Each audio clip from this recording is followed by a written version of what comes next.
I'm kind of wondering, why are there so many poor people?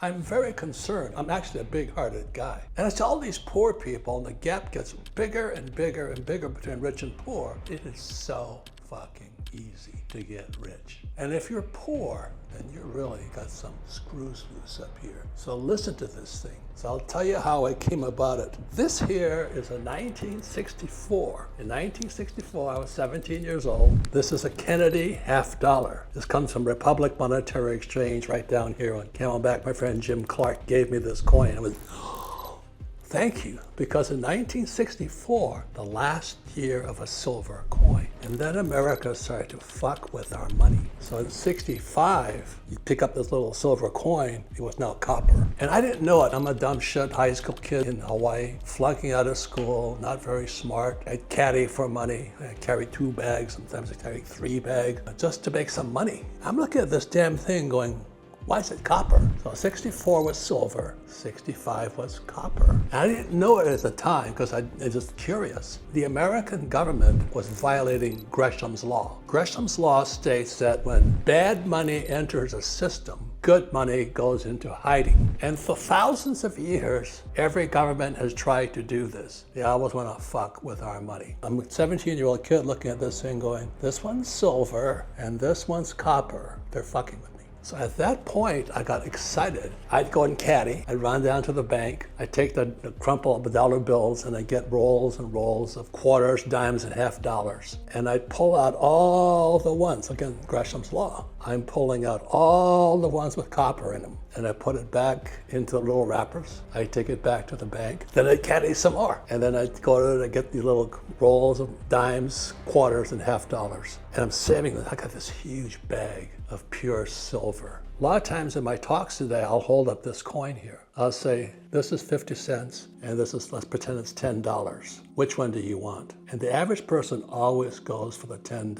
Well, the $10, when you go for that, you're violating Gresham's law. This is worth more than $10 because it's pure silver. So that's how I started as a kid. I just started saving this stuff. I didn't have to go to college. I didn't get an MBA on collecting coins. I was just kind of interested in it. I had this big bag full of real silver coins. So then I got congressional nominations to Naval Academy and Merchant Marine Academy. I had bad grades, but I wasn't stupid. So I took Kings Point in New York, the Merchant Marine Academy in New York, and I came home from Christmas vacation, and my bag of silver coins was gone. I still remember looking around, going, okay, who's the thief here? Well, the thief was my mother. I said, Mom, where's my bag of silver coins? She goes, oh, all that trashy stuff? I spent it. And a lightning bolt went through my head. I went, whoa, I didn't know it. Again, it's Gresham's law. Good money goes into hiding when bad money enters the system. I realized poor people don't know good money from bad money. My family has no idea. Good people, you trashing your parents? I am. They don't know shit about money. I'm not interested in money. The love of money is the root of all evil. Well, maybe evil to you, but I like it. So here I am busting my ass caddying,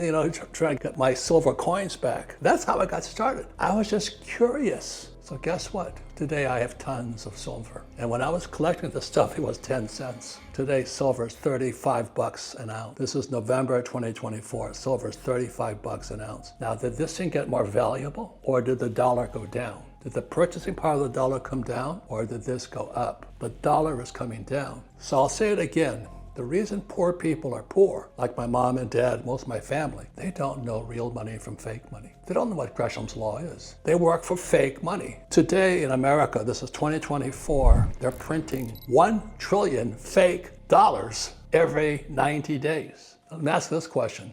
How long is a trillion? How big is a trillion? So if I was going to spend $1 a second, how long would it take me to spend $1 trillion? $1 a second would take me 31,688 years to spend $1 trillion.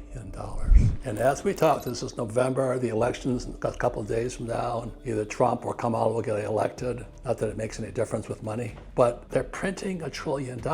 And the reason the gap between rich and poor is getting wider is because poor people don't know what real money is. Today, I have several tons of silver. I own the silver mines. I own several tons of gold. I own the gold mines. I own 71 Bitcoin. I'd rather have 71 Bitcoin than $71.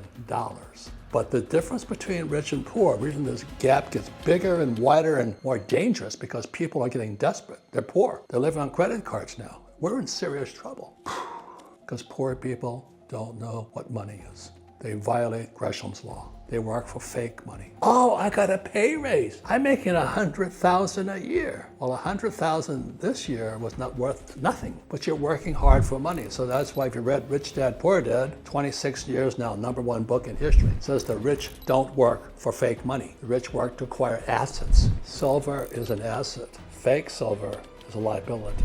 And it's as simple as that. Other thing that happens is when they print money, the rich get richer. So when they print money, more fake money comes into the system. So because I own silver and gold mines, I own businesses, I own real estate, I have all that, because I have real assets, it goes up. I get richer. But if you have fake assets, like fake silver dollars, say you lose money. That's the reason the gap gets wider and wider. It's really easy to get rich. All you gotta figure out is, how do you wanna get rich? I've often said there's a million ways to go to financial heaven, but a billion ways to go to financial hell. And I'm really a stupid son of a bitch. I mean, I'm not very bright, so I flunked out of school. But I just know if I save these, or if I save Bitcoin, or if I save gold, I'd be rich. I just don't work for fake money. It's that simple. When our government, I'm not saying Trump or Kamala, all that stuff is better. We still print too much money. When you print money, the rich get richer because we have real assets, and the poor get poor because they have fake assets.